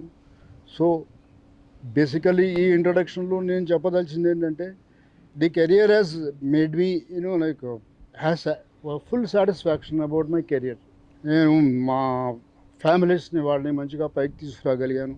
I myself I'm able to live up nicely. So next భాగంలో మనం మాట్లాడేటప్పుడు ఇన్స్పిరేషన్ ఏంటి, యూత్కి ఎలా ఎంకరేజ్ చేయాలనేది విడిగా మాట్లాడదాము. జై హింద్. ఇదండి పిఎన్ రావు గారి పరిచయం. ఇప్పుడు ఎయిర్ ఫోర్స్లోనే 15 ఏళ్ల పాటు పనిచేసిన బివి బాబు గారు తమ పరిచయాన్ని అందిస్తారు. నా పేరు భర్తిపూడి వెంకటేశ్వర బాబు, ఇన్ తెలుగు. జనరల్గా బివి బాబు ఇన్ ఆర్మ్డ్ ఫోర్సెస్లో నేను 15 years పనిచేశాను. 1960 to 75 December. నా 15 ఏళ్ళలో as a electrical technician air ఫోర్స్లో చేశాను. దానిలో ఎయిర్క్రాఫ్ట్ క్వాలిటీ కంట్రోల్లో స్పెషల్గా ట్రైనింగ్ అయ్యాను. దానిలోనే bulk of the period is in quality కంట్రోల్లోనే చేయటం జరిగింది. బయటకు వచ్చిన తర్వాత అప్పట్లో government of India has taken up a project of called White Revolution, that is establishing milk centers everywhere depending upon the area. 6,000 liters, 1 lakh liters, 2 lakh liters milk chilling centers and dairies all over the India. I happen to be one of the project engineer in that. I worked in AP also. Some of the projects in AP also I have done it. Then Tamil Nadu and Kerala and Karnataka. In fact, almost all India have done these milk projects, especially. They called as a turnkey projects. Right from ordering the equipment, only government will give a site. From there onwards, ordering the equipment, installing the equipment, then training the staff, commissioning the plant, and handing over to the government of India. Again, back to government of state. Whichever the state it is, we'll be able to hand over the state government. That was the job I have done it. From there, I have been actually trained another air and gas compressors specifically. For another 7 years, I worked in that as a businessman for the air compressors and gas compressors. Right from 1 HP to 1000 HP. Then after that period, by the time I already covered 60 years. Then I went as an instructor as aircraft maintenance engineers. Worked in Hyderabad itself. For the rest of up to 75 I worked. So for those of the period I worked as an instructor for the aircraft maintenance engineers. So this is my brief. Thank you very much. ఇదండి బాబు గారి పరిచయం. మనం ఇప్పుడు ఒక ప్రత్యేక వ్యక్తిని, మీకు తెలిసిన వ్యక్తిని పరిచయం చేస్తున్నాం. తెలిసిన వ్యక్తిని పరిచయం చేయడం ఏంటి, ఇదేదో వింతగా ఉంది అనుకుంటున్నారేమో. వింతేనండి.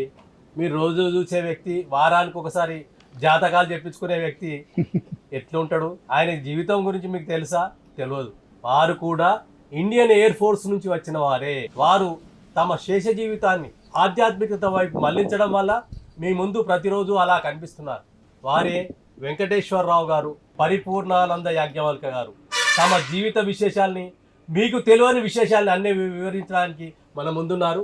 వారు తమ జీవితాన్ని తమకు పరిచయం చేయడంతో పాటుగా స్ఫూర్తిదాయకంగా అందిస్తారని కోరుకుంటున్నాను. కరెక్ట్గా చెప్పాలంటే నేను చిన్నప్పుడు వివేకవర్ధిని హై స్కూల్లో చదువుకున్నాను. చదువుకునేటప్పుడు మా లెక్కల సార్ ఒక ఆంధ్ర ఆయన ఉండేవాడు, వీరభద్రరావు గారని. ఆయన మమ్మల్ని అందరినీ చిచ్చోరగాళ్ళు, గాలి బ్యాచ్ అనేవాళ్ళు. వెంకటేశ్వరరావు మళ్ళీ గాలికి తిరుగుతున్నాడని ఎన్నోసార్లు మా నాన్నగారికి కూడా కంప్లైంట్ చేశాడు. ఆయన గాలి వెధవా అని తిట్టేవాడు. ఆ తర్వాత కొన్ని రోజులకి నేను ఎయిర్ ఫోర్స్లో రిక్రూట్ అయిన తర్వాత స్కూల్కి వెళ్ళి, మాస్టారు నేను ఎయిర్ ఫోర్స్లో రిక్రూట్ అయినాను, వెళ్తున్నా అంటే నువ్వు నిజంగా గాలికి పోతున్నావురా అని చెప్పినేసని ఆయన ఆశీర్వదించాడు. అట్లా గాలికి వెళ్ళి నేను ఎయిర్ ఫోర్స్లో ఒక 15 సంవత్సరాలు పనిచేశాను. నా వృత్తిరీత్యా నేను ఒక టెక్నికల్, ఇది నాది. ఆ టెక్నికల్లో భగవంతుడి దయ వల్ల మంచి పేరే తెచ్చుకున్నాను. మంచి మంచి పనులు నేర్చుకున్నాను నేను అక్కడ. ముఖ్యంగా నేను వుడ్ రోజ్ అనేటువంటి ఒక పువ్వు ఉంటుంది ఇప్పటికి కూడా అది. ఆ పువ్వు మీద నేను సిల్వర్ ప్లేటింగ్ చేశాను. ఇప్పటికి అంత టెక్నాలజీ రాలేదు అప్పటికి. అయినప్పటికీ నేను నా సొంత ఐడియాతోటి ఆ పువ్వులకి సిల్వర్ ప్లేటింగ్ చేసి సిఏఎస్ గారు వస్తే ఆయనకి ప్రజెంట్ చేశాడు మా స్టేషన్ కమాండర్. ఆయన చూసి ఎక్కడివి అని అడిగితే అప్పుడు చెప్పాడు, ఇదిగో మా దగ్గర ఒక వెంకటేశ్వరరావు ఉన్నాడండి, ఆయన చేశాడు అని చెప్పనేసి. అప్పుడు ఆయన నన్ను పర్సనల్గా పిలిచి కంగ్రాచులేషన్స్ చెప్పి ఎంతో చక్కగా ఆయన నన్ను ఇచ్చేశారు. అట్లా ఒకడిగా పేరు తెచ్చుకున్నాను. అంతేకాకుండా అప్పుడు కూడాను నాలో ఈ ఆధ్యాత్మికత ఉండేది. నేను పనిచేసిన దగ్గరల్లాను ఒక దేవాలయం కట్టించాను. చండీగఢ్లో ఒక శివాలయం, ఆ తర్వాత కాన్పూర్లో పాడుబడిపోయినటువంటి కృష్ణ దేవాలయాన్ని బాగు చేయించి చక్కగా చేయించాను. అట్లాగే బేగంపేట వచ్చాను చివరి 5 సంవత్సరాలు. ఆ 5 సంవత్సరాల్లో నేను అక్కడ ఒక మన కలియుగ దైవమైన వెంకటేశ్వర వారి యొక్క దేవాలయాన్ని ఎయిర్ ఫోర్స్లో కట్టించాను, ప్రతిష్ఠ చేయించాను. ఆ తర్వాత సర్వీస్ వదిలిపెట్టాను. సర్వీస్ వదిలిపెట్టిన తర్వాత సొంతగా వ్యాపారం చేద్దామని చేతులు కాల్చుకొని ఆ తర్వాత మళ్ళీ జనరల్ మేనేజర్గా ఒక కంపెనీలో చేరి, ఆ తర్వాత నేను నా 60 ఏళ్ళు వచ్చేటప్పటికి టెక్నికల్ డైరెక్టర్గా ఉద్యోగాలన్నీ వదిలేశాను, వ్యాపారాలు వదిలేశాను. తర్వాత అన్నమాట చక్కగా ఈ వానప్రస్థాశ్రమం తీసుకునేసి ఆశ్రమంలో ఉంటున్నాను. దాదాపుగా గత 25 సంవత్సరాల నుంచి నా జీవితం మీకు తెలుసు. చక్కగా అందరికీ జాతకాలు చెప్పి, ముఖ్యంగా నా జాతకం అంటే కౌన్సిలింగ్, అందుకని ఎక్కడెక్కడి వాళ్ళు వస్తుంటారు. ఈ కౌన్సిలింగ్ అనేది ఎట్లా వచ్చింది, నాకు ఈ నాలెడ్జ్ అంటే ఎయిర్ ఫోర్స్లో నేను పనిచేసినందువలన, అక్కడ వ్యక్తులతోటి గడిపినందువలన, అక్కడ నేర్చుకున్న భాష వలన ఈ తెలివి వచ్చింది నాకు. దానివలన ఎయిర్ ఫోర్స్లో పనిచేసినందువల్ల మంచి తెలివి వచ్చింది. ఆ తర్వాత ఇప్పుడు ఏ పనైనా కూడాను చక్కగా చెప్పి నలుగురితోటి చేయించేటువంటిది కానీ చేయటం కానీ జరుగుతుందని గ్రహించి నేను మా అబ్బాయిని కూడా మళ్ళీ ఎయిర్ ఫోర్స్కి పంపించి, ఆ తర్వాత అన్నమాట అతను మళ్ళీ ఒక 15 సంవత్సరాలు చేసి వచ్చిన తర్వాత ఇప్పుడు బయట ఒక జిఎంగా మల్టీనేషనల్ కంపెనీలో పనిచేస్తున్నాడు. దీనికి అంతటికీ కారణం ఏంటంటే ఎయిర్ ఫోర్స్లో మాకు ఇచ్చినటువంటి యొక్క ట్రైనింగ్, మేము నేర్చుకున్నటువంటి డిసిప్లిన్, వీటి వలన ఇప్పటికి కూడాను చక్కగా అందరితోటి మంచివాడిని అనిపించుకునేటువంటి వచ్చిందంటే only because of air force. జై హింద్. ఇదండి స్వాతంత్ర దినోత్సవం సందర్భంగా 11 మంది త్రివిధ దళాలకు సంబంధించిన వారి పరిచయం చేస్తున్నాం. వీరందరి పరిచయానికి ముఖ్య కారణం పరిపూర్ణానంద యాజ్ఞవల్క గారే. వారు తన స్నేహితులు, సన్నిహితులు, హితులు, మిత్రులు అందరినీ తీసుకొని వచ్చి మనకు పరిచయం చేశారు. వారు పరిచయం చేసినందుకు వారికి ధన్యవాదాలు. సైన్యం అనగానే మనకు రకరకాల ఆలోచనలు ఉంటాయి. సైన్యం అంటే సరిహద్దుల్లో ఉండేది, లేదా విమాన దళం అంటే ఎక్కడనో గాల్లో ఎగిరేది, నేవీ అంటే సముద్రంలో ఉండేది. ఇంతే సామాన్య జనానికి ఉండే పరిచయం ఇంతే. కానీ ఎక్కడ మత కల్లోలాలు జరిగినా, ఎక్కడ ప్రకృతి వైపరీత్యాలు తలెత్తినా కనిపించేది సాయుధ దళాలే. సాయుధ దళాలే మనకు అందిస్తున్నాయి సహాయం. రాష్ట్ర ప్రభుత్వాలకు చేతగాని పరిస్థితి, అంటే అప్పటి పరిస్థితి, చేతులు దాటిన పరిస్థితి, పోలీసుల చేతులు దాటిన పరిస్థితిలో సైన్యానికి అప్పగించేశామంటారు. అంటే సైన్యం ఏదైనా చేయగలదనే ధీమా అది అన్ని ప్రభుత్వాలకు, అన్ని రాష్ట్రాలకు, కేంద్ర ప్రభుత్వానికి కాదు, ప్రపంచంలోని ప్రతి దేశానికి ఉంది. ఆ ధీమా వల్లనే మనం మనుగడ సుఖవంతంగా చేయగలుగుతున్నాం. మన మనుగడ కోసం కృషి చేస్తున్న వాళ్ళు 15 సంవత్సరాలు 20 సంవత్సరాలు సైన్యంలో పనిచేయచ్చు. మిగిలిన జీవితం శేష జీవితంలాగా గడపకుండా ఏదో ఒక రంగంలో తమ నైపుణ్యాన్ని చాటి చెప్తున్నారు. అలాంటి వారి పరిచయంతో పాటుగా వారి అనుభవాలను మీ ముందుస్తున్నాం. ముందుగా పిఎన్ రావు గారు నేవీలో ఉన్న అనుభవాలను, వారు సబ్మెరైన్లో పనిచేశారు. సబ్మెరైన్లో అంటే సబ్మెరైన్ మనకు సముద్రం పైన కనిపించేది కాదు, సముద్రం లోపల తిరిగేది. వారు తన అనుభవాలను వివరిస్తారు. ఆర్మ్డ్ ఫోర్సెస్ అనేది ఒక గ్రేట్ కెరీర్ అన్న దాంతో నేను స్టార్ట్ చేస్తాను. ఎందుకంటే చాలా రీజన్స్ ఉన్నాయి దీనివల్ల. ఈ యూత్ని ఎంకరేజ్ చేయడానికి నేను కొంచెం ఎంఫసైజ్ చేసి చెప్తున్నాను. నెంబర్ 1 ఏంటంటే ఆపర్చునిటీ, ఇందాక చెప్పాను ఆల్రెడీ. Number 2 the desire for leading a adventurous life. Number 2. Number 3 is to get into the community of various culture people. అంటే సర్వీస్లో జాయిన్ అయినందువల్ల వేరే వేరే భాషలు, వేరే వేరే స్టేట్లలో ఉన్న వాళ్ళతోటి కలిసి పనిచేయడం అవుతుంది. అది and that is a plus point. ఎందుకంటే వాళ్ళ ఆచార వ్యవహారాలు కానీ, వాళ్ళ తీరు కానీ, వాళ్ళ కల్చర్ మనకి చాలా there are so many things which will come to know. అదొకటి. తర్వాత ఇప్పుడు పరిస్థితిని చూస్తే, లేటెస్ట్గా అయిన పరిస్థితిని చూస్తే, your willingness to help people who are in need, అది న్యాచురల్ కలామిటీ వల్ల కావచ్చు, లేకపోతే రిలీజియస్ ప్రాబ్లమ్స్ వల్ల కావచ్చు, ఎక్కడన్నా బయట రియాట్స్ కానీ ఏదన్నా అయితే, లేకపోతే ఇంకే కారణం వల్ల కానీ ప్రభుత్వం కూడా ఇప్పుడు ఆర్మ్డ్ ఫోర్సెస్ అనేది 24/7 service. దిర్ is nothing like time అనేది లేదు. వాళ్ళు ఆల్వేస్ ఆన్ ద అలర్ట్. మరి ఇలాంటి ఇవి అయినప్పుడు వీళ్ళనే పిలుస్తారు. ఎప్పుడైతే పరిస్థితులు కొంచెం చేయి జారిపోతున్నాయని తెలుస్తుందో, ఆర్ ఎప్పుడైతే తగిన మ్యాన్ పవర్ కనిపించదో, అప్పుడు సర్వీస్ వాళ్ళనే మళ్ళీ యాక్షన్లోకి ఇండక్ట్ చేస్తారు. ఎందుకు అంటే they are trained like that and they are suppose to do all these activities అన్నమాట. అట్లాగే ఇంకొకటి ఏంటంటే, చాలా వసతులు ఈ మధ్య ఇదొరకట్లాగా కాదు. ఇదొరకటి రోజుల్లో బాగా 30-40 ఇయర్స్ క్రింద సర్వీస్ వాళ్ళు చూసిన ఫెసిలిటీస్ వేరు, ఇప్పుడు సర్వీస్లో చేరిన వాళ్ళు చూసిన ఫెసిలిటీస్ వేరు. అప్పుడు అన్ని ఫెసిలిటీస్ సమంగా ఉండకపోవచ్చు. ఇప్పుడు చాలా ఫెసిలిటీస్ కల్పించారు. మ్యారీడ్ అకామిడేషన్స్ కానీ, లేకపోతే పిల్లల స్కూళ్ళు కానీ, లేకపోతే స్పోర్ట్స్ ఫెసిలిటీస్ కానీ, లేకపోతే వెల్ఫేర్ సెంటర్స్ కానీ, లేకపోతే ఇంకేమన్నా సోషల్ పరంగా ఫ్యామిలీకి ఆఫ్టర్ వర్కింగ్ అవర్స్, లేకపోతే after coming back from sailing what ever, మీకు కావాల్సిన పరిస్థితులు తీసుకోవడానికి ఎంటర్టైన్మెంట్ గురించి కానీ చాలా ఫెసిలిటీస్ పెంచారు. ఇదివరకు పరిస్థితులు వేరు. ఇదివరకు మనం మిత్రులు చెప్పినట్టు ఏమి లేకపోతే సర్వీస్లో జాయిన్ అవడం అన్నమాట టోటల్లీ అబద్ధం. It is a pride. It is a pride to join armed forces. దాని రీజన్స్ ఎందుకంటే ఇవన్నీ ఉన్నాయి. You are a different man, your outlook is different, you carry yourself differently.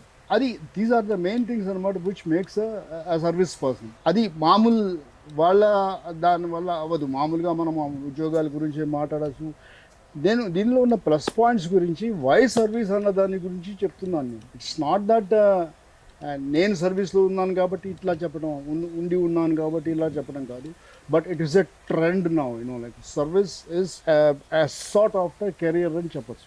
So దీనివల్ల ఇందాక చెప్పినట్టుగా ఫ్యామిలీస్ గురించి కాకుండా కొన్ని ఇబ్బందులు ఉంటాయి, అందరికీ ఉంటాయి అవి, ఏ జాబ్లో అయినా ఉంటాయి, అవి ఉండొచ్చు. కానీ ఓవరాల్గా చూస్తే మాత్రం మీకు ఆపర్చునిటీ వైజ్ కానీ శాలరీస్ వైజ్ కానీ శాలరీస్ బ్రహ్మాండంగా ఉన్నాయి ఈ రోజుల్లో.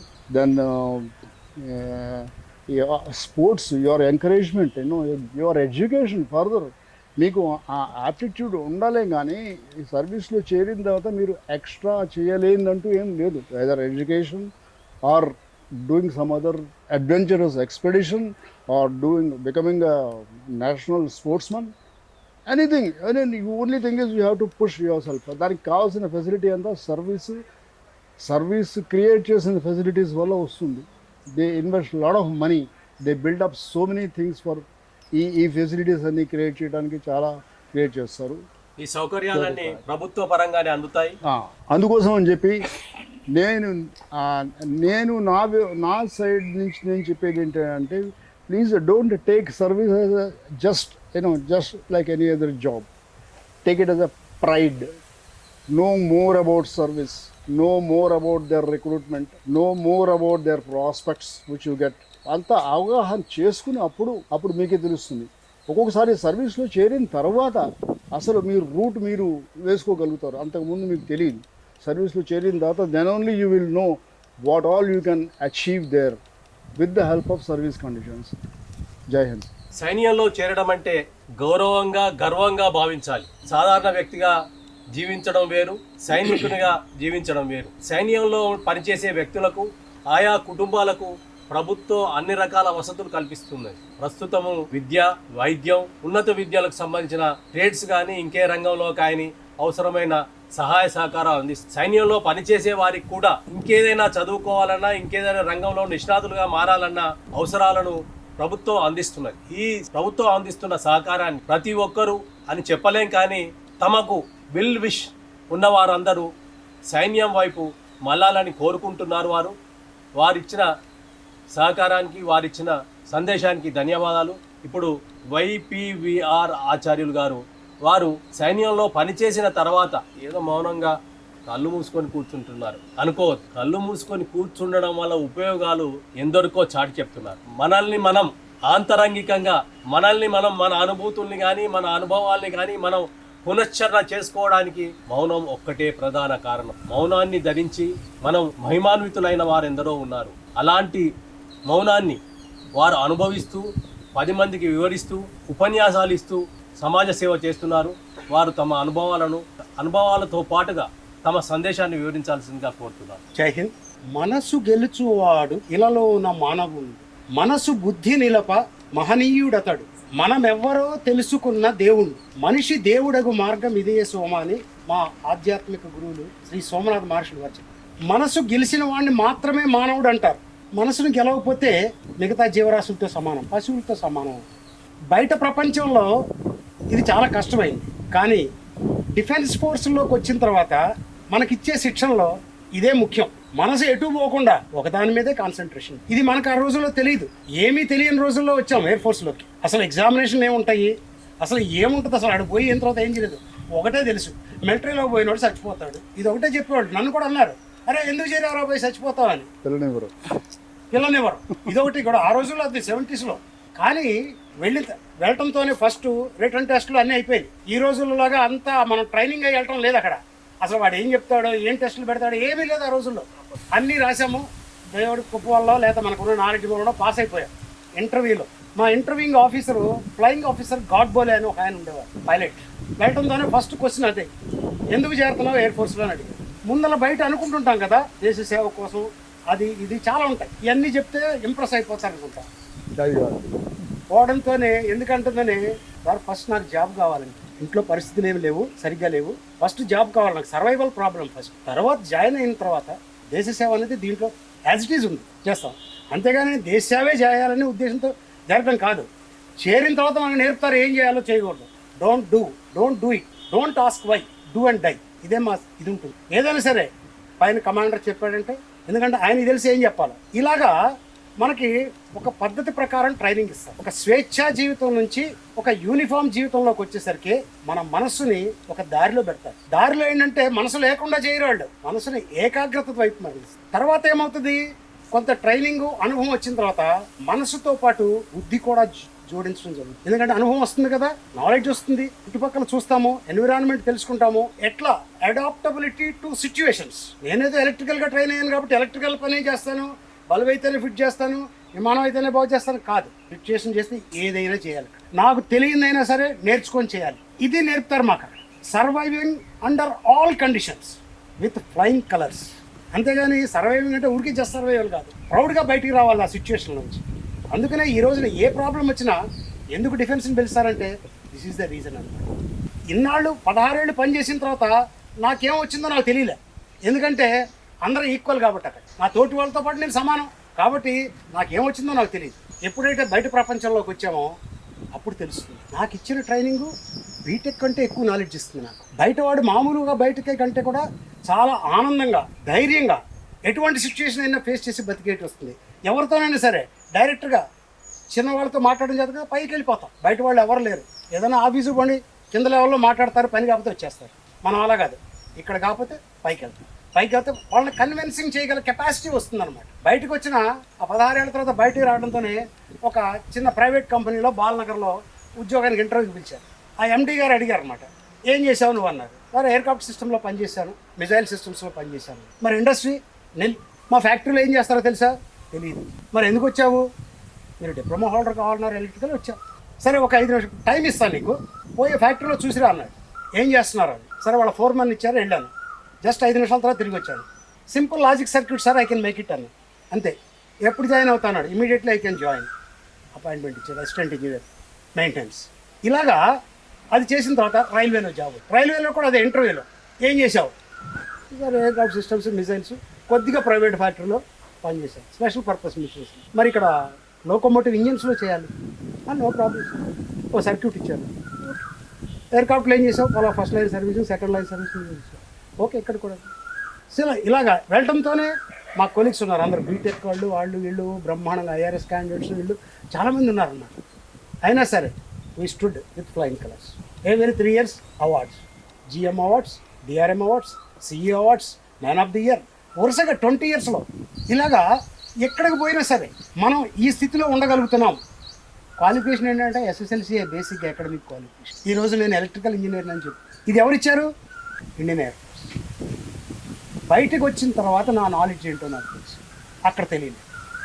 అలాగే నా క్రమశిక్షణ ఏంటో తెలిసింది, నా బుద్ధి ఏంటో తెలుస్తుంది, ఎవరికి సహాయం చేయాలి, ఎలా ఎన్విరాన్మెంట్కి అనుగుణంగా మార్చుకోవాలి, మన దీన్ని అప్డేట్ అవ్వాలి టెక్నాలజీలో.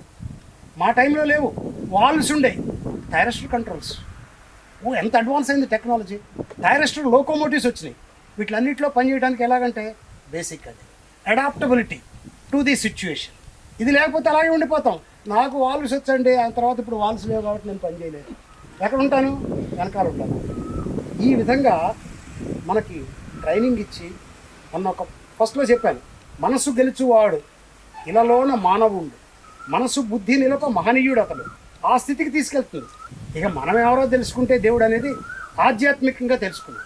రమణ మహర్షి గారు అంటారు, హూ యామై, అదొక్కటి చాలు, మీరేం చదవాల్సిన అవసరం లేదు. ఎందుకు తెలుసుకోవాలి?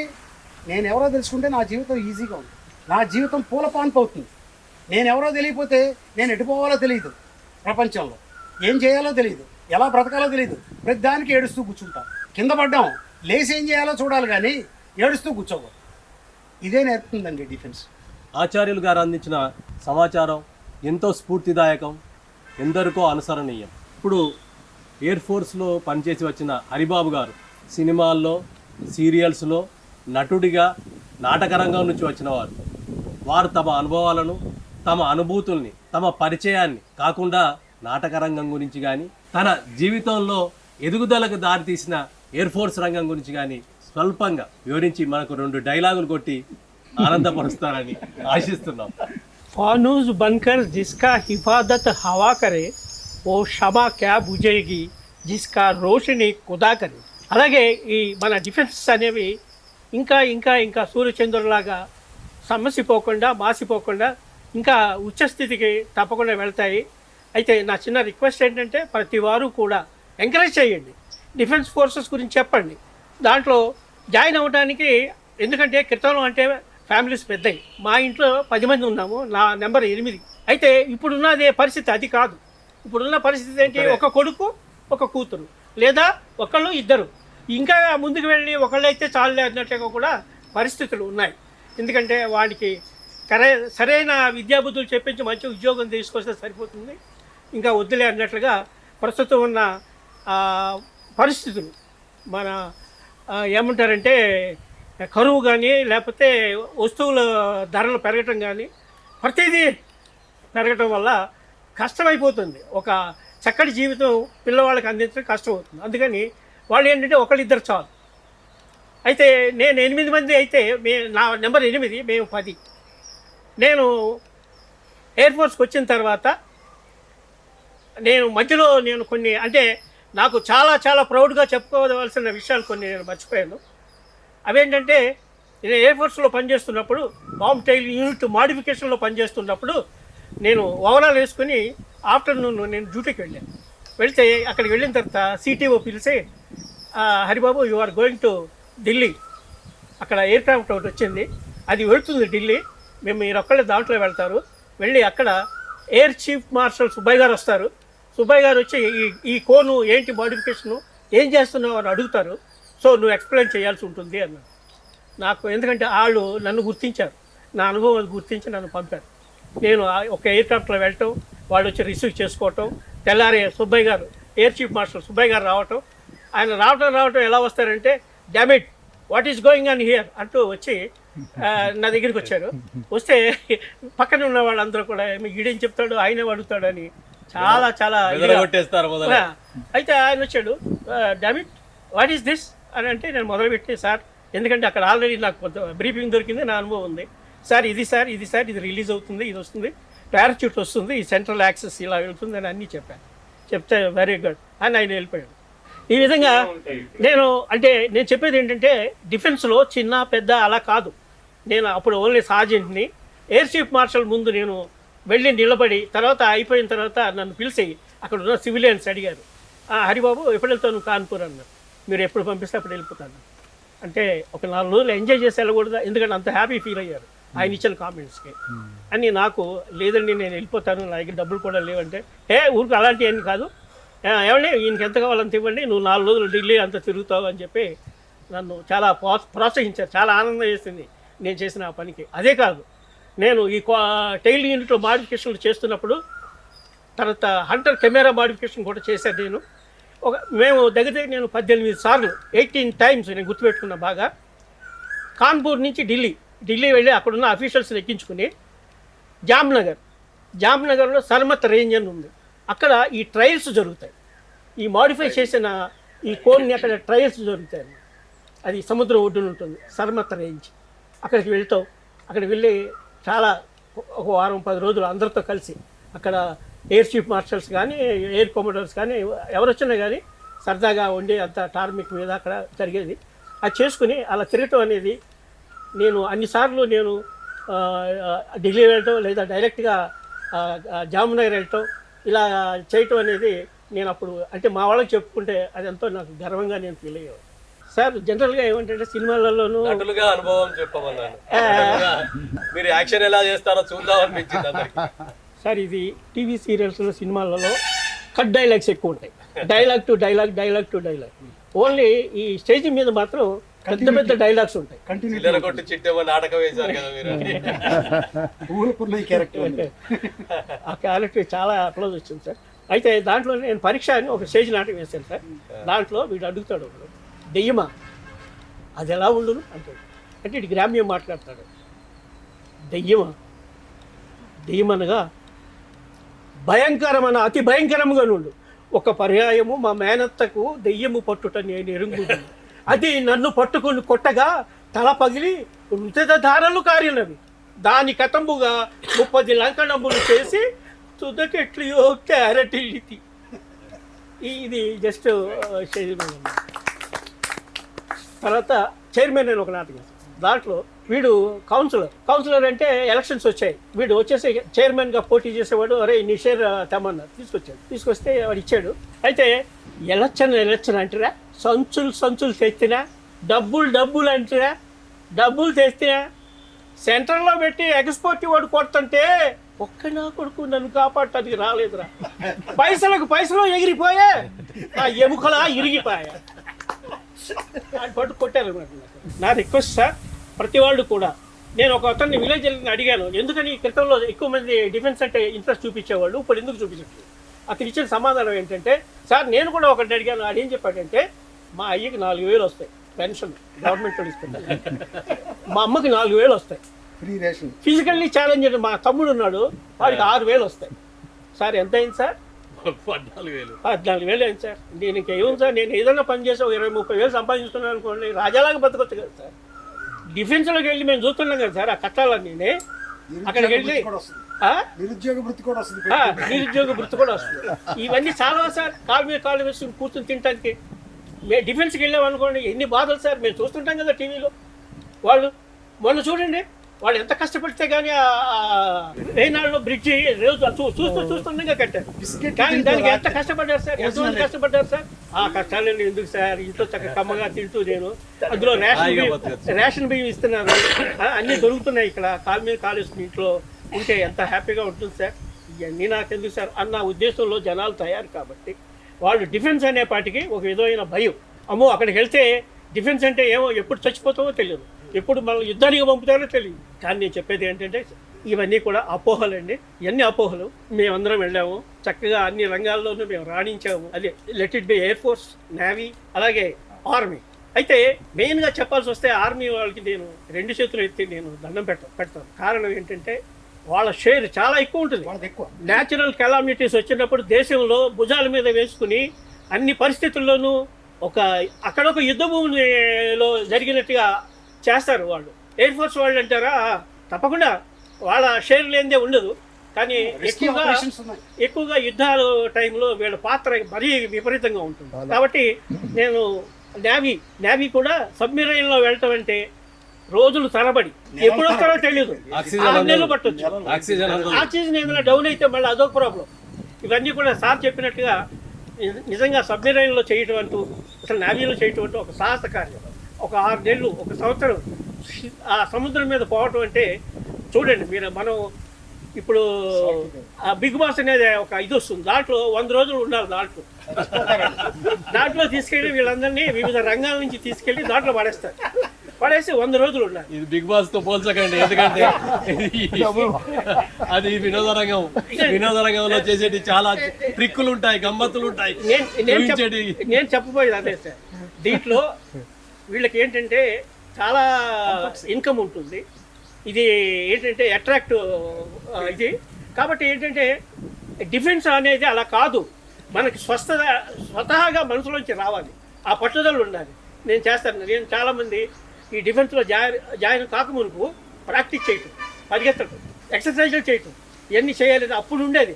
ఇప్పుడు చూడండి, ఇప్పుడు ఆతృత కానీ చేద్దామనే ఆసక్తి కానీ ఇప్పుడు చాలామందికి లేదు. అయితే ఇది అందరిలో కూడా కలిగి, తప్పకుండా నా రిక్వెస్ట్ ఏంటంటే, మీరు ఇక్కడ జరిగే విషయాలన్నీ ఇప్పుడు విన్నదాని మీదట మీరు పక్క వాళ్ళకి చెప్పి ఎక్కువ మంది రిక్రూట్మెంట్కి వచ్చి సెలెక్ట్ అయ్యి దేశ సేవ చేయటానికి ఇంకా ఈ చేస్తే ఈ అగ్నివీరు వీళ్ళంతా కూడా నిజంగా స్వతహాగా మనసు పెట్టి వచ్చిన వాళ్ళతో పోలిస్తే ఇవంతా కూడాను అంతగా కాదు.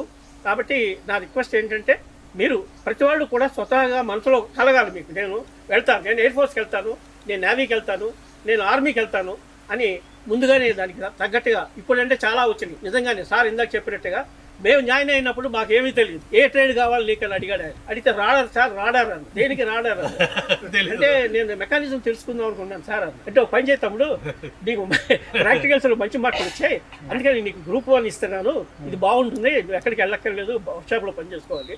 అయితే నువ్వు రాడారన్నావు కదా, శనివారం ఆదివారం వెళ్ళి వాళ్ళని అడిగి తెలుసుకోబాబు, అక్కడ ఏమేమి మెకానిజం ఏంటి, ఏమేమి జరుగుతాయో అని చెప్పారు. అలాగా మనం ఏంటంటే ఈ విషయాలన్నీ కూడా సార్ చాలా చాలా మంచి మంచి విషయాలు చెప్పారు. ఇవన్నీ కోడీకరించి పక్కనున్న వాళ్ళకి చెప్పి వాళ్ళని ఎంకరేజ్ చేసి ఎక్కువ మంది డిఫెన్స్ ఫోర్సెస్కి వచ్చేలాగా చేయాల్సిన బాధ్యత ప్రతి ఒక్కరి మీద ఉందని తెలియజేసుకుంటూ, ఎయిర్ ఫోర్స్లో కానీ ఆర్మీలో కానీ నేవీలో కానీ 15 ఏళ్ళో 18 ఏళ్ళో చేసిన తర్వాత గవర్నమెంట్ వాళ్ళు అనేక రకాలుగా మనల్ని పట్టించుకుంటారని ఇందాక అంజయ్ గారు చెప్పారు. అంతవరకే కాదు, ఈ పని చేసిన మేమన్నమాట టైం వచ్చి మరణించినప్పుడు కూడాను ఆ ఎయిర్ఫోర్స్ స్టేషన్ దగ్గర నుంచి సైనికులు వచ్చేసి ఈ యొక్క పార్థివ దేహానికి చక్కగా మిలిటరీ సెల్యూట్ చేసి ఫ్లాగ్ ఇచ్చారు. దేశ గౌరవం అయినటువంటి ఒక పెద్ద గౌరవాన్ని చేస్తారు మాకు. అదేంటంటే జాతీయ జెండాని మా పార్థివ శరీరం మీద కప్పి దాన్ని ఆ సైనికుల యొక్క కుటుంబానికి అందజేస్తారు. అంతవరకు కూడాను మేము సేవ చేశాము అని గుర్తుపెట్టుకుంటుంది ప్రభుత్వం. అది మీరందరూ గమనించి తప్పకుండా ప్రతి ఒక్కళ్ళు కూడాను దేశ సేవ చేయడానికి సైన్యంలోకి రండి. రిటైర్ అయిన తర్వాత నుంచి చనిపోయే చనిపోయే వరకు వరకు పెన్షన్, మెడికల్ ఇంకా చాలా ఉన్నాయి. బయటకు వచ్చిన తర్వాత వదిలేస్తారని లేదు, మిగతా ఆర్గనైజేషన్ లాగా ఇప్పటికీ మమ్మల్ని పోషిస్తున్నారు. మేము ఇప్పుడు వచ్చాం 87లో బయట, కానీ ఇప్పటికీ మమ్మల్ని చూస్తుంది ఎయిర్ ఫోర్స్. ఇవ్వండి మాజీ సైనికుల అనుభవాలు. త్వరలో మరో ప్రముఖుడు లేదా మరో ప్రముఖ సంస్థ మీకు పరిచయం చేయడానికి మీ ముందుకు వస్తాం. ధన్యవాదాలు. మాకు సహకరించిన మాజీ సైనికులందరికీ ధన్యవాదాలు. జై హింద్, జై హింద్, జై హింద్, జై హింద్, జై హింద్, జై హింద్.